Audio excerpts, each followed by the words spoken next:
on February 1st, 2015. This was a Super Bowl, American football. The New England Patriots and the Seattle Seahawks were playing. Seattle was at the 1-yard line. In a tied game, they were literally this close to glory.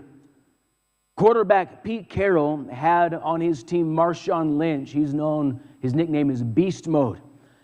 And he's ready to run the ball to victory. The problem is that Carroll also had other options. He could pass, he could fake, he could do all kinds of things.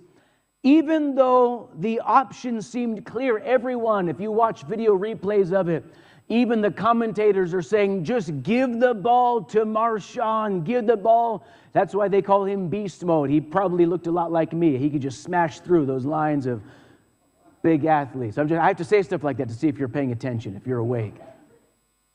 The problem is he was overwhelmed with options. So he decided to pass up the middle.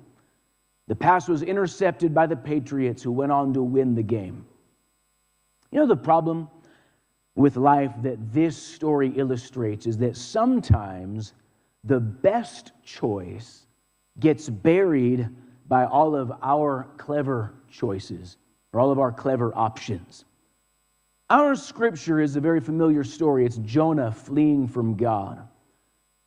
But he was only able to flee from God because he went to Joppa, which was the place of too many options. I want to say something that I know in our generation might sound radical, but sometimes having too many options is a bad thing.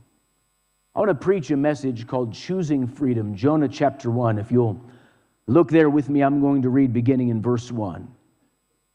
It says, "Now the word of the Lord came to Jonah, son of Amittai, saying, Arise, go to Nineveh, that great city, and cry out against it, for their wickedness has come up before me.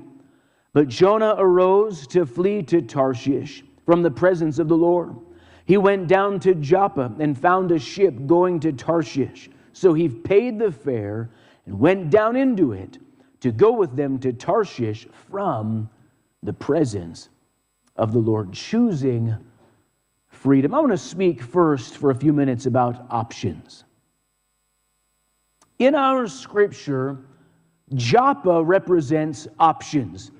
This was the major shipping port that served Jerusalem and that whole region. You could go there and catch a ship to many places. Jonah went there and he chose Tarshish. And if you look in